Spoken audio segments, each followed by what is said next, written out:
So as you can see, this is a series of toolkits we've got. This is the one on Happy Valentine's Day to everybody. So the 14th of February, about NHS functions and terminology. It's going to be a little bit about how the NHS is structured, what sits where, and how it goes through. We've got a few more over the next few weeks as well around procurement, changing medtech regulation, a bit about market access into the NHS, and then also about developing an NHS business case every 2 weeks. So you can see them and register on our website. There are links here, and we will share these slides afterwards. So you don't feel you have to write lots of notes, okay? Great. Okay, so first of all, I'm going to introduce Health Innovation Oxford and Thames Valley. We used to be called Oxford AHSN, or Academic Health Science Network. We are the same organization, just with a new name since October. And we serve, I'll go through the slides, you can see, here we go. We've been around for about 10 years, and we work with the NHS, universities and industry. Been doing that for 10 years, like I say. We're commissioned mainly by NHS England and the Office for Life Sciences to support the spread and adoption of great ideas, and also to help innovators going through as well. We accelerate adoption, spread innovation, help improve outcomes, experience and patient safety, and help address health inequalities.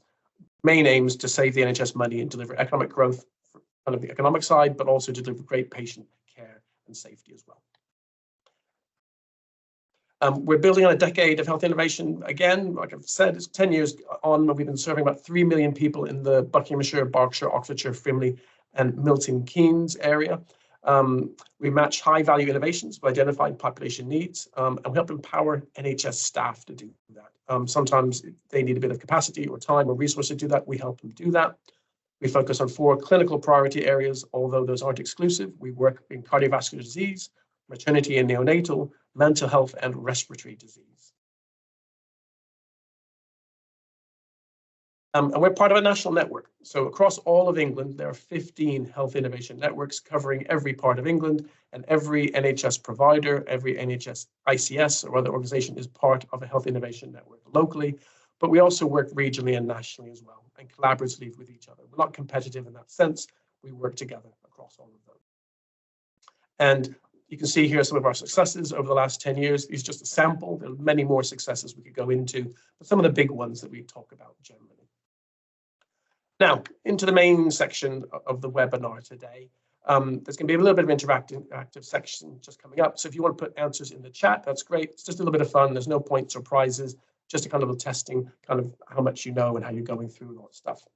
So the agenda today is going to be, first of all, how the NHS is structured and linked. Really the big organizational ideas, who's there, what they do and how they do it, what the Health and Social Care Act of 2022 meant. That's the legal instrument to make it happen. What gets spent and where does it get spent? A little bit of a question and answer about what is commissioning versus procurement. They sound very similar, they're slightly different, just to explain that. And I'm going to go into some additional resources and some questions and answers so you can understand those as well. So I'm going to do a quick quiz, if that's okay. Again, just for fun, you can put answers in the chat just to see where you are. So here's a few acronyms just to see what you know, kind of NHS ones that are used quite regularly. First one is ICB. Doesn't have to do with cricket, if that's what you're thinking. It's an NHS one. I'll put answers in the chat. Yeah, that's right, integrated care boards. That's correct, that's wonderful. Integrated care boards, yep, perfect, wonderful. There's a few more, yep. Everyone seems to have got this one. That's pretty good, so great, wonderful. I'll go through a few of them. Next one, similar but slightly different, ICS.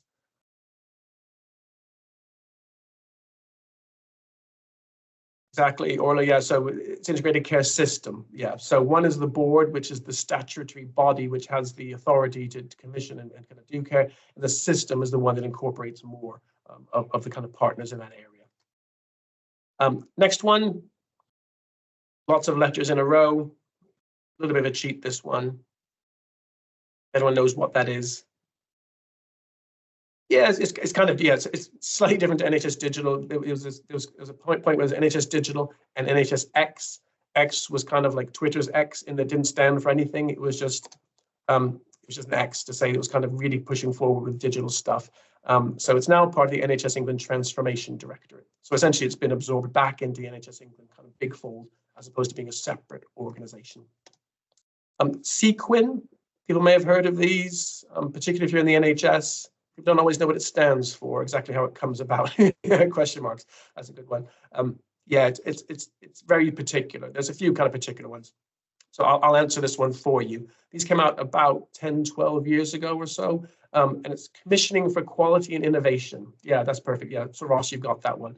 It's really an incentive scheme used in the contracts within the NHS to try and get some kind of innovation or something that's higher quality embedded within a system. It's usually a few percentage points of their contract to get them to do that and also enable them to find some funding to do that as well.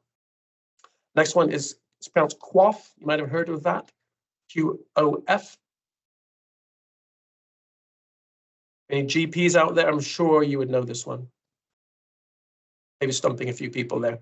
Yeah, quality outcomes, perfect. Yeah, so the quality and outcomes framework. So it's a performance system for primary care, where essentially they do certain things like take blood pressures, do other things which are asked for by NHS England, and they get points, and those points help to kind of rank them and see how they're doing. So everyone seems pretty good on that. That's great. And a few more, just if I can test your patience on this one. WTE, quite NHS and public sector specific one. Come from a commercial place, you might be familiar with a variation of it. That's not waiting time. No, not usually. It may be. I'll give you the answer here. So it's whole-time equivalent. So in business, they used to call it full-time equivalent. So essentially, if someone worked 100% of the time, that would be one full-time or whole-time equivalent. If someone works half-time, so only 2.5 days a week, let's say, that would be 50%. It's a way of saying not just head count, how many people are employed, but how much of a full kind of working week are they doing as well. One could argue some people work many more than a whole-time equivalent in their week, but usually the NHS doesn't pay much more than the actual salary. FOT, this is a finance term that you'll see some places, quite specific. If anyone gets this, that's going to be really, really amazing, unless you're a finance person. This was forecast outturn. So essentially, as NHS organizations try and predict where they're going to end the financial year, they're saying our forecast outturn is going to be, 100 million, 10 million, whatever it's going to be. They're using kind of their best guess and estimates throughout the year to see that they kind of balance their books.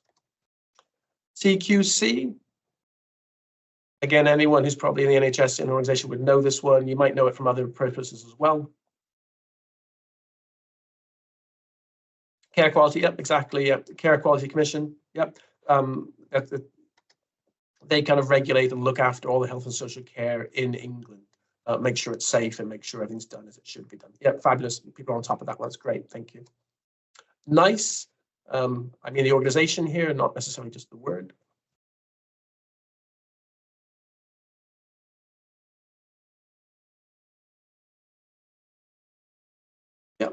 Yep, so National Institute of Care Excellence, yep. And they changed their name slightly a few years ago to include National Institute for Health and Care Excellence. So it's not such a perfect acronym, but yeah, National Institute for Health and Care Excellence. Yeah, fabulous. You're on top of that one. That's great. This is the last one. Term might be a bit old now, but it's pronounced GIPSI or GPSI. Again, our primary care colleagues are probably on top of this one. Yep, so it's a GP with a special interest. So they might have an interest in cancer or dermatology. So they are a general practitioner, but they've also got a very specific. So that's fabulous. Well done. That's all the acronyms out the way for now. So thanks for joining me on that one. Next one is kind of a faces test. So if people can name these 3 people, they have something to do with the NHS. That's why they're here. Want to guess who they are in order. You may not recognize them. Wes Streeting's the last person. Yep, that's right. Yep, Victoria Atkins, yep, is the middle one. And I'll give you the answers. So the first person is Amanda Pritchard. She is the NHS Chief Executive. The next one is Victoria Atkins, who's the new Secretary of State for Health and Social Care. And the last one is Wes Streeting, who's the Shadow Secretary of State for Health and Social Care. I like to include both, leading parties in that, just so you know kind of where policy and things are coming from at the moment. So Amanda Pritchard, she's responsible for all of the NHS, essentially, and all of its functions as an executive function. Okay, so that's a bit of fun. That's all the quizzes, so you've done well. Thank you very much. I'm going to point out the obvious, which is the NHS doesn't sit in a vacuum. It does responsibility back to Parliament, to government. So there's a little bit of politics that goes into it as well. Everyone's aware of that. It tries to kind of put its head down and get its job done as much as possible. So over the last, I guess that's 5 years, there have been 7 Secretaries of State for Health and Social Care in this Parliament alone, including Victoria Atkins. You can see that Steve Barclay's been held the role twice, under different prime ministers, obviously, but that's quite a big change. If that's the main person responsible for all the kind of health policy in England, you can see how that's going to affect things in the UK as well. So there's an impact on the NHS at a time when the NHS is struggling in different areas for finances and staff and everything else. There's just something to be aware of in the background. So if you're trying to work with the NHS, realize that sometimes it seems that there's a little bit of change. It always happens, but maybe a little bit more recently than it has been historically.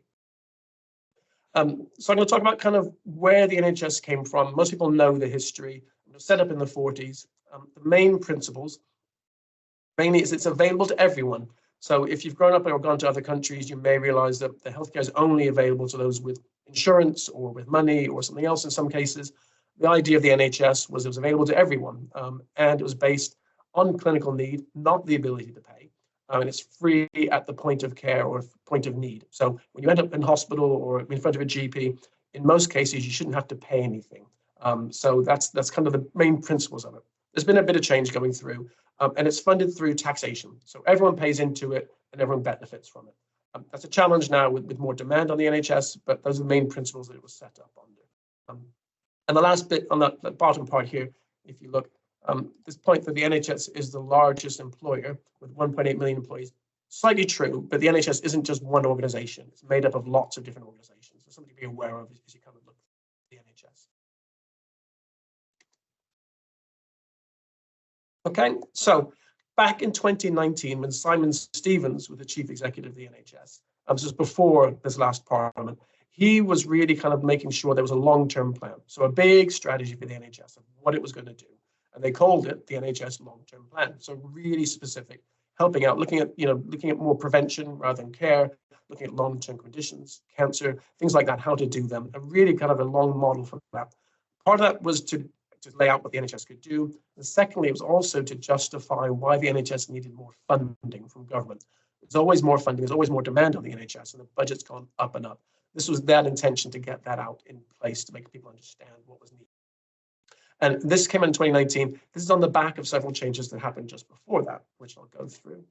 So Health and Social Care Act 2012, so not 2022, but 10 years ago, there's a Health and Social Care Act 2012. Some people call it the Andrew Lansley reforms because he was the Secretary of State for Health back then.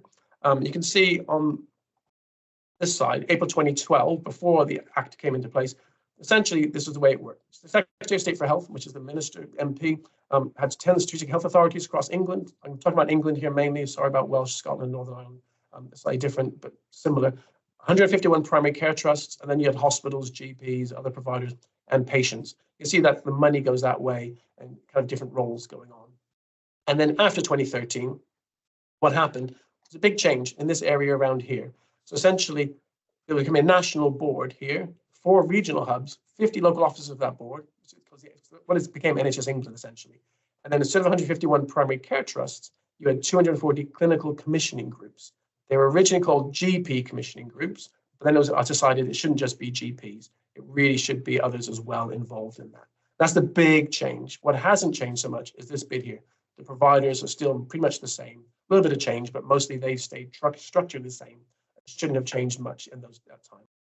If we go forward, in 2022, so July 2022, a new Health and Care Act came in. Essentially, this is taken from Parliament's kind of papers themselves. This Department of Health and Social Care stays at the top. NHS England's part of that. And then this bit changed again in here. So these things called statutory integrated care system bodies, or integrated care boards, integrated care systems. This has changed in the middle. So it's gone from 150, if you look before, and then to 240, and then back to 42 integrated care systems across England. So it's really just explaining the way that the care is organized and structured around that. And you've got things called primary care networks, which join GP practices together. And you've got the service providers still doing things, primary care GPs, dentists, pharmacies. NHS trusts and foundations trusts, non-NHS providers, so you've got your private providers, you've got volunteer organizations like charities providing services for the NHS, local public health services provided by local authorities, you've got social care providers, that could be care homes, domiciliary care providers, things like that in the mix as well. And really the most changed, again, is this part here. So the thing we call commissioning functions, or that kind of oversight bit there, and the least changed is like it was back 10 years ago, 12 years ago, in that mainly the providers have stayed the same in a system that's changing around them, but they are still the same buildings, same organizations doing pretty much the same stuff. So what is NHS England? So the name technically wasn't called NHS England in full until a few years ago. So it is an executive, non-departmental body working at arm's length from the Department of Health and Social Care. So it's kind of part of the Department of Health and Social Care, but it's arm's length. So it should have a little bit of independence. And it was established by the Health and Care Act in 2022, and it merged some previous versions of the previous version of NHS England with something called NHS Improvement, if you heard of that. NHSI, it's called in the NHS sometimes, and the NHS Trust Development Authority, TDA, which was there for NHS trusts. And what to point out there is foundation trusts were set up to have a bit more independence, to be able to do more things freely with their income while still providing care. NHS Trust was still responsible back to the centre for how they did that. There's not a huge difference between them now. There are slight differences in how they can deal with money and do different things. But essentially, most people probably wouldn't distinguish much between an FT and just a regular trust. Within those trusts, they will, but outside, probably not so much. And the last thing to point out, it's kind of like I mentioned NHSX, NHS Digital, which was slightly different. They're responsible for all the data and technical stuff behind the scenes. From February 2023, and Health Education England, which looks after all the training for everybody, for the 1st of April, they became part of NHS England as well, standalone directorates rather than separate entities that are outside. So there's a lot of change going on. You can imagine the NHS is busy enough already. There's lots of change going on. So the current NHS structure is quite busy. I apologize about that slightly. It's taken from the HFMA. There's a great guide they've got there. I'll talk about that in a second. But essentially, you've got patients at the bottom. Patients and public stay the same. That's absolutely fine. If we work from the bottom up, local authorities, so that's your council, could be a unitary authority working here as part of a partnership. Integrated care system is the care board and providers. Those providers could be NHS trusts. They could be charities, all sorts as well. You've got over here the Care Quality Commission regulating that, making sure it's done safely. And NHS England here is kind of a guiding hand for all those kind of bodies underneath there. Department of Health and Social Care for all of the UK is driving policy and gets the main money from government and Parliament. The Secretary of State for Health and Social Care is looking after all of that. So government here and Parliament there. So Parliament, at the end of the day, still has responsibility for it. There's been talk about kind of making the NHS more independent, but the question is how you do that in practice. And you can see it's always a political aspect to it, but mainly it's about making sure that people get the care they need. So NHS spending. So there's a lot of money in there. I'll talk about the NHS England part first. So the NHS England in 21-22, which was the last full complete financial year, so its operating expenditure, what it spent, excluding funding to other bodies outside, was about 150 billion pounds. Of that 103 billion almost, or 70% almost, of that went to secondary care. So secondary care is things like hospitals, things that aren't just in the community and primary care. So secondary care takes a lot of that funding. Primary care, so things like GPs, dentist, pharmacy, that's 26.5 billion pounds. That's about 18% of that budget in total. The difference that doesn't add up to 100% is that it goes into other bodies as well, administration, things like that. And then for the Department of Health and Social Care group, which includes NHS England, that same year they spent 244.2 billion pounds, which includes all the other bodies and England, Wales, Scotland, Northern Ireland. The NHS providers' take of that was about 112 billion. Quite a large bit, so 46% of that went to NHS providers.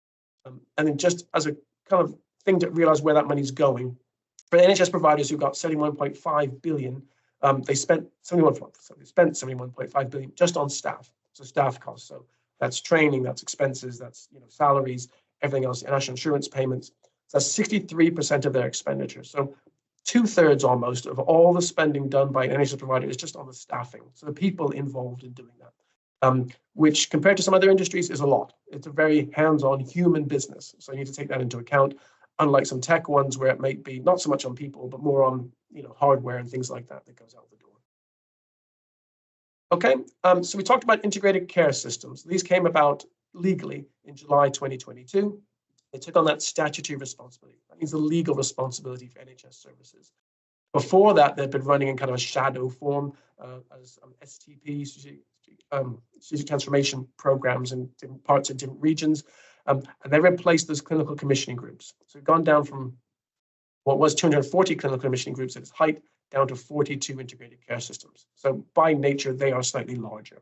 What this picture is showing you, the darker the picture is the larger the population, and the lighter that area, the smaller the population, so the less densely populated area. The funding is not exactly the same to all of them. They will get different funding amounts based on their health of their patients and how many they have and what they need to do in there. It's just to be aware that things have changed again. So everyone's kind of recalibrating towards that. And the design principles. So what was the ICS there for and it was about? So you might have heard these terms, maybe you haven't. They're intentionally made to be accessible terms. The first one is these neighborhoods. So the idea of about 30 to 50,000 people, mainly around kind of GP practices, maybe a few GP practices working together in a primary care network or a local area partnership if it's not just GP practices. Essentially, they're looking at a small kind of grouping in a neighborhood. And if you look at that model they've got for South Yorkshire and Bassett Law, you can see they've got kind of 5 of these things called places. So a place is essentially where it's being delivered from. For us in Buckinghamshire, Oxfordshire, and Berkshire West ICS, those places are Buckinghamshire, Oxfordshire, and Berkshire West. They take on the same places that existed before. Therefore, populations of about 250 to half a million people. And again, it might be a few PCNs all working together, obviously, to form that. So for that example there, they got 5 of those. And then the system is the one that represents 1 to 3 million people. And it's the whole area's health and social care partners, including local authorities, all the providers, all the commissioners as well. And it's one system with a population. So there's about 1.5 million people for that example they've got.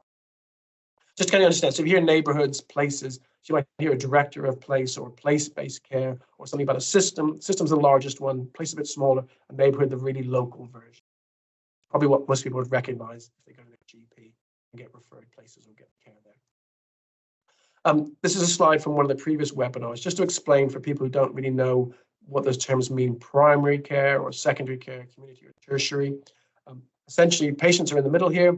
Primary care is all the things that people recognize and see most regularly. I think about 80% of all contacts are within primary care for most people in here.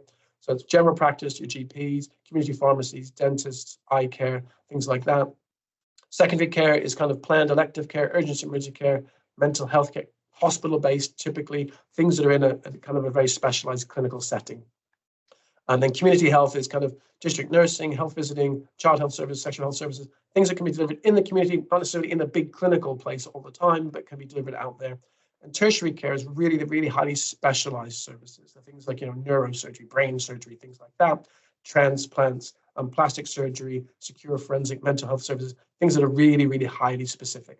And you can see kind of the hierarchy here of kind of who's providing lots of care providers, fewer integrated care systems representing them, and then NHS England and Department of Health and Social Care. But the diagram is a little bit dated because the terms were about a couple of years on. So yeah, I can see Orla's question in there. So public health and preventative, that's in local authorities now. So that was moved over. The public health budgets were moved a few years ago, and local authorities are responsible for public health and preventative care, but working in partnership with the rest of the NHS. So the director of public health will be a local authority appointed person, usually a doctor. It's always a doctor. So looking after that kind of stuff as well. I'll talk a little bit about that later when I go into the different organizations that are around. Yeah, it's a good question, Orla. If you want to understand what's going on, kind of one way to do that, if you've got the patients, is to go through the board papers. They all publish them. So examples here, this is the NHS England board papers. So they have boards every month or two. They publish all the papers. It includes performance. It includes kind of what's coming up in the agenda, strategy things, any appointments, things like that going on there. Same thing happens at the ICS level. So board meeting papers, they will put that as well. So about how their whole area is performing and what they want to do and stuff like that. Any proposals or business cases they're doing as well.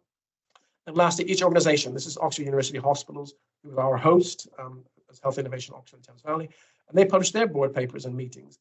They can be a bit dry, not to go through them a bit, look through, there's a bit of terminology in there, but it makes it more accessible. You can see what they're doing and who's making those decisions and how. I can see Paul's question here, who funds tertiary care? In the main, that's specialised commissioning. So that's done on a national level by NHS England. They will identify specific places that should be able to be doing that kind of tertiary specialised care to make sure they've got the right skills and kind of equipment in place. And they will fund it in a way that essentially means it's not up and down with demand. They kind of level it out. So if you're going to see 100 patients for a condition in 1 year, it might go to 120 the next year and 80 the next. Rather than having income going up and down a whole lot, they say, look, we'll give you a 3-5 year contract where you'll do that. The average will be at 100 patients, and you do this kind of care. That's how it usually works for them. Not all hospitals do tertiary care or specialist care. It's usually kind of those attached to academic bodies or kind of large teaching trusts will do that. Lots kind of in big cities predominantly, and people will get referred from a district general hospital, which does all kinds of care, into a specialist service as well. If that helps, Paul. Okay, but if you want to know what's going on, you can see kind of the national level, regional level, and then your individual trust level. They will publish those papers. If you're really, really keen, you can go to those meetings in person or online and see how those decisions are made. And if you get permission in advance, you can ask questions of the board. They don't always take public questions, but if you ask in advance and they approve it, you can ask a question at that public meeting or a kind of a general meeting. Usually, there's some rules around that, but with their permission, you can do that. Okay, so I've referenced this document before. It's really, really good if you understand how the NHS is all kind of put together, where the money flows, how it all gets accounted for, how it works. So it's the HFMA, which is the Health Finance Management Association, I believe. That's the acronym. And it's an introductory guide to NHS finance. It's free, doesn't cost anything. It's a big PDF. It is 269 pages long. Is broken down into sections, which kind of tell you if you want to kind of jump into different bits and pieces all the way through. When I joined the NHS back in 2008, this is one of the first things that my director had me do. She had me going through understanding how the NHS's kind of finances is working. I was working in the finance department. But it kind of explains how everything works, how the money flows, who reports to whom, why it is the way it is. So historically, why it's changed, what's come up, and who the other organizations are as well. So it's worth a download and a skim at least if you want to understand how it all kind of knits together. Really helpful. I found it helpful. Hopefully you will too. But there's a link. We'll send the slides out. You can follow links later on. Okay. I'm going to talk now a little bit about what commissioning is. So it's a term that you probably hear quite often around the NHS. So this is a definition taken from the Commissioning Support Programme in 2010. Still applies now, 14 years later. It's commissioning is the process for deciding how to use the total resource available for the population in order to improve outcomes in the most efficient, effective, equitable, and sustainable way. So really succinctly written, but generally it's saying there's a limited amount of money. We need to spend it as wisely as we possibly can. So you can't fund everything. So you want to choose those which are going to give you the best, return on your investment or get the best kind of return for patient health and everything. That's what you're trying to do. So that's what commissioning is. And commissioning has changed over the years. You've seen kind of there was primary care trusts, and the clinical commissioning groups, and their integrated care systems. There's still a commissioning function going on. If I kind of say what the difference is, so commissioning is kind of a transactional mechanism for healthcare. So whereas if you were going to buy something in a normal kind of commercial environment, you'd say, I want 10 widgets, please. How much is that going to cost? And the person providing them might say, well, what kind of widget do you want? And all those kind of things. It's exactly what commissioning is doing, but a healthcare thing. So it might be saying, here you've got two principal parties. You've got the purchaser, who's the commissioner, kind of NHS England or the integrated care system, integrated care board. The provider, who's the supplier. That could be an NHS body. It could be a charity. It could be a private company doing that. It could be lots of different things. There's lots of different kind of models of that. But essentially, the commissioner is saying, I want some healthcare or I want a service with these following kind of criteria in place. And then people will potentially bid, or they'll say, yes, we can do that. And then you agree a price and how you're going to do that, contracting, who's paid, everything else. So I'll come back to that board paper question in a second, Paul. That's okay. So the commissioning cycle, this is a model from the voluntary organization, National Charity and Voluntary Organizations group. So basically looking at what's needed out there. So for health systems, they do joint strategic needs assessments. It says, essentially, how are people, how is their fitness? Are they well? Do they need help stopping smoking? Or is a lot of teen pregnancy? Things like that. They'll see what the needs are. They'll develop a market saying who can provide that. Might be the existing providers. They might need new providers. They might need different kind of groupings or partnerships to do that. They'll do a procurement of some side. That's kind of a legal thing. But essentially, how are they going to get those services to do that? They'll have to do it to meet all the rules. They'll deliver the service. Someone will do that. Then they'll review it and say, how has that worked? Guess what we're trying to accomplish? Did it actually accomplish those things? And they'll do that review, and then they'll go through the cycle again. They'll do another 1-year contract or a 3-year contract or a 5-year contract, trying to get people to do that in a health and social care kind of environment. See how that worked for anything, but health and social care is looking at that. Because you've got human beings here, you can't always see the immediate impact day one. It might be it takes a few months or years to kind of get those. Okay. Just a slight one, but difference between procurement and contracting. Now I'll answer your question about board papers in a second, Paul. So procurement and contracting. So procurement's a process of acquiring goods. It can be buying things. It can be buying pens or paper or things like that, or it can be buying services from external providers. So you don't usually procure from yourself. You could internally. It's kind of a little bit of extra work for an organization to do that. It's all about kind of managing those through to the end of the contract. So putting out a contract and saying who can do that, find the best ones. And contracting is a process of negotiating and agreeing the terms of that contract. And within the NHS, there are contracts between all the different entities of the NHS. So the Integrated Care Board will have a contract with the providers who are part of the Integrated Care System, the Integrated Care Partnership. They'll have contracts to do things in a certain way, in a timely way, to report things back in a certain way with data, and to do it, how many they're going to do, how many patients they're going to see, how many treatments they're going to do, what kind of place they're going to do it in potentially, who's going to be involved if you're involved in people, what the kind of qualifications of those people are. Do they have to be a doctor, a nurse, a pharmacist, a physiotherapist, a social worker? Do they have to have a professional qualification to do it, or is it done by a certain way? That kind of stuff's all in there. And they all form part of the commissioning cycle, that whole bit about procurement and contracting, going out, seeing what the needs are, trying to meet those needs within a defined envelope of money. There's only so much money in the system to do that. That's kind of explaining all that bit. I'll go back to Paul's question. So for the board papers, which business cases have been approved? So the board papers usually will say which business cases have been approved. Generally, there's some commercial sensitivity to it. But yeah, sometimes the board paper will come, maybe not to the board, but to a subcommittee of the board, a group where they'll consider them. They might publish those as well. For the Oxford University Hospitals, that's called Trust Management Executive. That's kind of the executive group. And if for big things, it'll go to the board to be approved. So anything over £1 million usually goes to the board, and any consultant appointments have to go to the board for kind of approval as well, because they're a long-term commitment.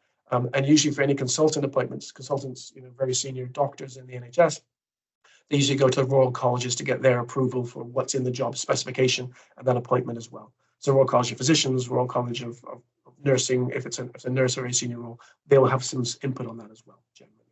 Okay. So some other important organizations to know, and we've mentioned a few of these already. The first one is the Care Quality Commission. It used to be the, it combined a few years ago, and essentially they're the regulator of health and social care in England. If you're providing health or social care, you have to be registered with the Care Quality Commission. They will on a regular basis review that, and they will publish on their website how people are performing against their areas. They've got 5 areas they look at. So is it safe? Is it caring? Is it responsive? Is it effective? And is it well led? They've got different ways of looking at that. Kind of like Ofsted does for schools and education things, Care Quality Commission does that for health and social care. And the higher you perform, the less likely you are to be reviewed the next year. Kind of like for schools. If you're high performing, you won't be checked again. If you really need improvement, you're not doing very well, they will come back in. They can direct that you make changes potentially. And if they're really unhappy with you, they can shut you down, or they can sack the whole board and get new people to run the organization in. So they have huge, huge power. If you work in a hospital, the CQC has that power. And if they ask, you always do. They can do announced visits, they can do unannounced visits to check on anything. And they can ask anybody with pretty much what they think of what's going on in terms of safety and care, how it's delivered within the organization. They also look at make sure it's financially kind of making sense as well to do all that stuff. But they'll keep an eye on all those things together. The next one to look at, we've mentioned it before, the National Institute for Health and Care Excellence, so NICE. So they evaluate new health technologies for NHS use, consider its clinical effectiveness and value for money. So you hear things having NICE approval. So a new drug's got NICE approval. They don't evaluate everything, so it doesn't have to have NICE approval to be used. But if something got NICE, something called a TA, so which is technology assessment, or treatment. I can't remember what the TA stands for. Essentially, that becomes legally binding on the NHS to make that available to people. it's not that most of them, they don't do that. Most of them, they'll just do kind of a briefing around what it could do. But NICE also sets the guidelines for certain kinds of care, like cancer care. They will set what should be done for diagnostics, for treatment, for follow-up, all those kind of things. And everyone will follow those rules really, really strictly. And they work with NHS England to define what should be looked at and how to do that. And they'll publish it. They will ask people for input on how it's done. Their website's got tons of information, lots of data you can look at, and also lots of kind of guidance. And what they're looking at now, they might change in the future. They're in there. The next one, National Institute for Health and Care Research, or NIHR, you might have heard of them. They fund, enable, and deliver kind of all the research that goes on in health and social care. You've heard of clinical trials or things happening in a university or hospital trialing different stuff. NIHR will probably be funding that through different things. You might have heard of some of the kind of grant programs that they do for innovators, but also organizations. They will fund that and make sure it's done to a really high standard, make sure the right ethics and things are in place to make that happen. The next one to be aware of, the Medicines and Healthcare Products Regulatory Agency, MHRA. They are there to make sure that medicines and medical devices are effective and safe. If you want to put a new drug on the market, they will check that it's safe. So they did that, for the vaccines for COVID-19. They launched them, and they also just checked to make sure any side effects were monitored and looked at, and it was all safe. Same with any medical device. If you're bringing a new device into the market, they will look at that, and you have to get their approval and get the classing there to make sure it can go on the UK market. And they work with kind of the same things the EU regulators do on the same ideas. Health Watch, you may have heard of them. So Health Watch England, there's also about 150 local organizations of Health Watch. They're kind of the patient kind of feedback mechanism. They help make sure the NHS and other decision makers listen to patient feedback and improve standards of care. So if you're going to do a big change in a hospital or a system, they will talk to Health Watch to make sure they're engaging patients and the public around those changes. So it's good practice for them to do that. Health Watch is always trying to make sure that patients are considered. It's not just what's the system want, what do the clinicians want, but actually how does the patient get their voice in there as well. And the last one, I think, refers to public health here. So local authorities. So local authorities for us around here, so it's Oxfordshire County, which is a local authority. There's Buckinghamshire, which is a local authority for us, and there's Berkshire West, which is a local authority. In London, you've got boroughs. Other places, you've got unitary authorities like Manchester, other towns as well.